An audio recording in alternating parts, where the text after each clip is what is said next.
Halo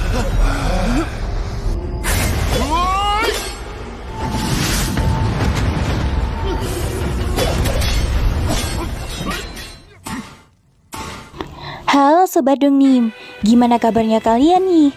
Aku harap kalian semua dalam keadaan sehat selalu ya. Oke Sobat, di kesempatan kali ini aku akan membahas alur cerita Donghua berjudul Zhu Tianji part yang ke-7. Para sobat yang mungkin belum nonton part sebelumnya, langsung aja cek link yang ada di deskripsi video ini. Buat kamu yang penasaran dengan kelanjutannya, yuk kita langsung aja gas ke alur ceritanya.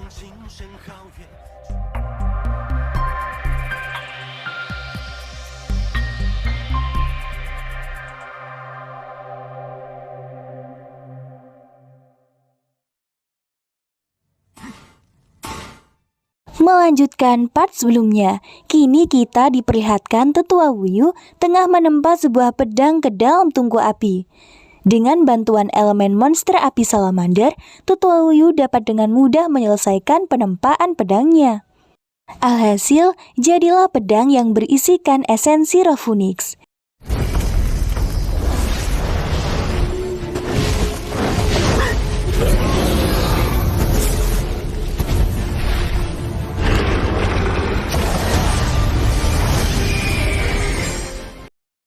Di sisi lain, Lin Fei sedang berjalan mondar-mandir menunggu Tetua Wuyu menyelesaikan penempaan pedang.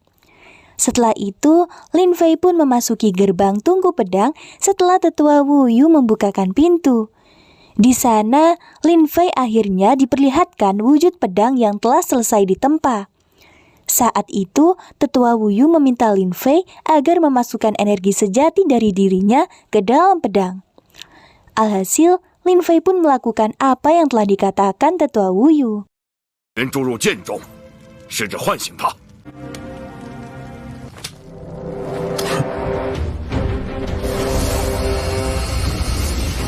Setelah pedang tersebut berhasil diaktifkan, Tetua Wuyu merasa sangat bangga, sebab akhirnya ia telah menempa pedang roh setelah bertahun-tahun.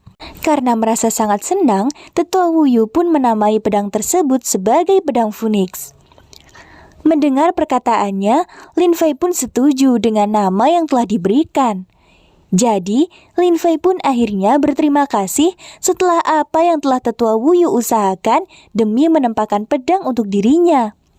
Akan tetapi, Tetua Wuyu justru merasa sangat lega setelah berhasil membuat kemajuan dalam penempaan pedang. Namun, Lin Fei tengah masih menanyakan tentang sebuah teknik pedang yang sangat terkenal, dan rumornya teknik tersebut berisikan sebuah teknik rahasia pengendalian api.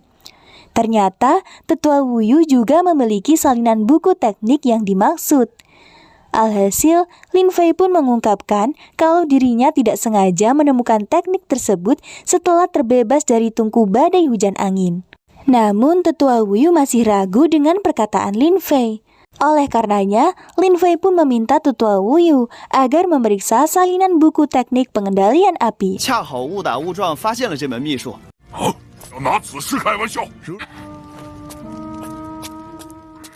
Saat diperiksa, Tetua Wuyu akhirnya merasa sangat puas setelah Lin Fei menyebutkan bagian-bagian teknik yang telah hilang. Setelah itu, Tetua Wuyu pun berterima kasih kepada Lin Fei karena telah membantu dirinya memecahkan isi teknik rahasia pengendalian api. Karena dirinya tidak suka berhutang budi pada seseorang, Tetua Wuyu pun menyuruh Lin Fei agar mengambil salah satu dari beberapa senjata puncak pedang tajam. Akan tetapi, Lin Fei justru meminta sesuatu yang lain, yang mana ia sangat ingin mengunjungi tambang besi hitam untuk berlatih dengan esensi emas yang ada di sana. Alhasil, Tetua Wuyu pun mengabulkan permintaan Lin Fei.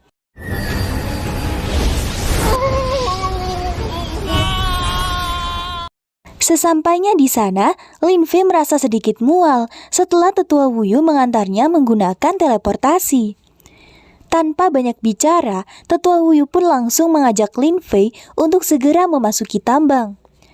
Sesampainya di tempat nadi besi hitam misterius, Lin Fei pun bergegas menuju ke bawah dengan perasaan kegirangan. 在外面为你护法。有劳巫师叔了。Sedangkan Tetua Wuyu tetap menjaga Lin Fei selama berlatih sembari membaca buku teknik pengendalian api. Sampai pada akhirnya, Lin Fei pun langsung berkultivasi menyerap esensi emas ke dalam teknik 10.000 pedang yang merupakan metode ciptaannya sendiri.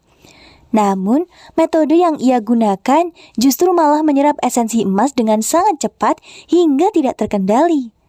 Sayangnya, Tetua Wuyu tidak menyadari ketika Lin Fei mengalami kesulitan saat berlatih.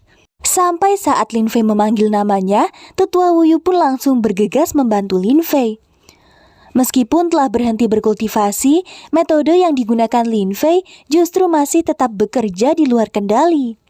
Alhasil, mereka berdua pun berusaha menghentikannya dengan cara membakar energi esensi emas yang telah bocor menggunakan energi api bumi.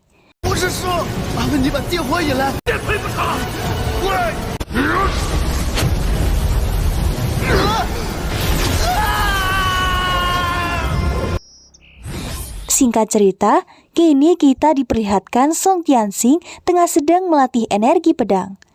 Tak berselang lama, Tetua Song Yang pun datang memuji keterampilan pedang Song Tianxing. Ternyata, Song Tianxing mengaku kalau semua ini bisa ia lakukan berkat Lin Fei. Mendengar perkataannya, Tetua Song Yang sangat setuju kalau Song Tianxing akhirnya mau belajar dari orang lain hingga membuat kemajuan besar. Meskipun begitu, pencapaian Song Tianxing yang sekarang masih belum cukup untuk berada di tingkat teratas kompetisi warisan sejati. Tadinya Song Tianxing berusaha ingin membanggakan puncak hukuman surgawi. Namun, Tetua Song Yang justru berpesan padanya untuk lebih memedulikan keselamatan dibandingkan ketenaran puncak hukuman surgawi. Setelah itu, Tetua Song Yang pun akhirnya pergi dari hadapan Song Tianxing, yang saat itu berteriak kalau dirinya bercita-cita ingin menjadi tetua hukuman surgawi berikutnya. Di saat yang sama, Song Tianxing merasa sangat penasaran dengan perkembangan Lin Fei sekarang ini. Sementara itu, Lin Fei sedang mengalami luka parah dan beristirahat di rumahnya. Jadi, sebelumnya Lin Fei telah pingsan setelah dirinya berlatih di tambang besi hitam misterius.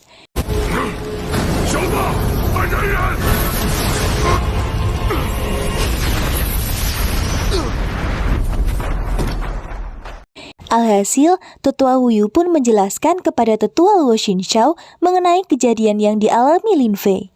Setelah diperiksa Tetua Luo Xinshao, ternyata Lin Fei saat ini sedang menderita luka dalam. Pada saat itu, Tetua Luo Xinshao mengetahui kalau Lin Fei mengalami perkembangan yang terlalu cepat, sehingga hal itu pun membuat kesadaran dirinya menjadi bermasalah. Mendengar hal itu, Tetua Wuyu pun berpamitan akan pergi menuju puncak kabut roh untuk menanyakan hal ini kepada Tetua Yonghe. Sementara itu, Lin Fei sedang berada dalam ilusi di lautan kesadarannya. Di dalam sana, Lin Fei sedang berada di pavilion Changjian, yang mana itu merupakan tempat dirinya membaca buku di masa lalu Sekte Wenjian.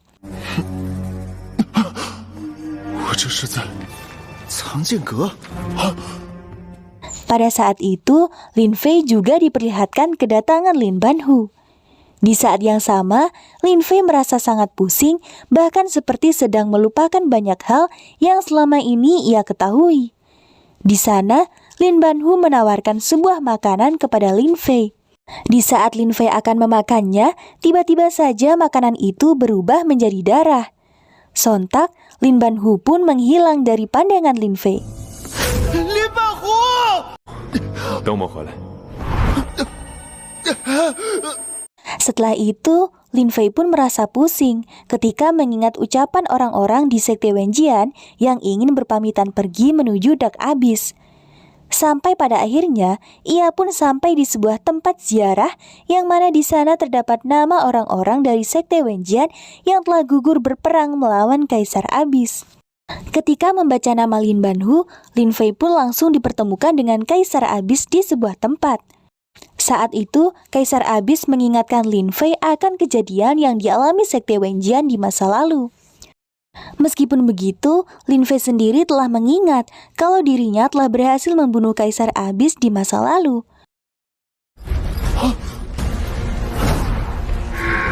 还有比这更可笑的事吗？问剑宗全员战。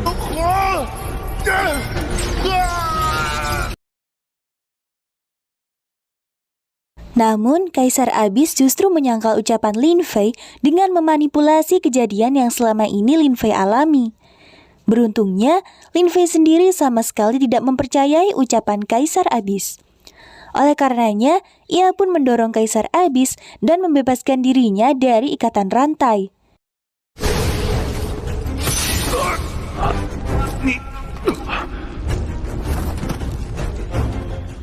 Setelah itu, Lin Fei pun tak segan-segan membunuhnya meskipun hanya berada dalam ilusi. Tak berselang lama, ia pun dipertemukan oleh sosok iblis hati. Melihat kehadirannya, Lin Fei pun mendadak merasa sangat pusing. Alhasil, keduanya pun akhirnya bertarung dengan kekuatan seimbang.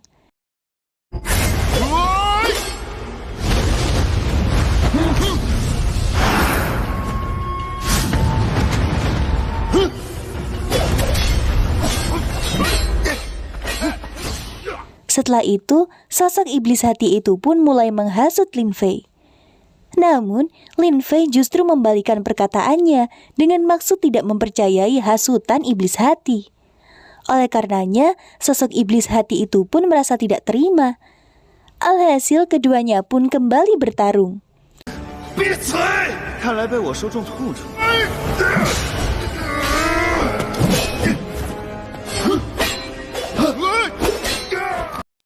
Sontak, iblis hati itu pun berubah wujud menjadi Lin Banhu yang mengiba minta tolong. Di sana, Lin Fei diperlihatkan beberapa orang-orang terdekatnya di masa lalu, mulai dari ketua sekte Wenjian, bahkan sosok wanita yang tidak diketahui identitasnya. Meskipun begitu, Lin Fei masih tetap berusaha menghabisi mereka. Sampai pada akhirnya, wujud mereka pun kembali berubah menjadi iblis hati. Alhasil, iblis hati itu pun menghilang dari hadapan Lin Fei berkat bantuan nafas Yuan Yuang. Sebelum menghilang, iblis hati itu pun masih sempat mengancam Lin Fei. Akankah Lin Fei dapat keluar dari alam bawah sadarnya? Untuk mengetahui kisah kelanjutan alur cerita Zhu Tianji part selanjutnya, pastikan jangan lupa tekan tombol subscribe untuk notifikasi berikutnya ya.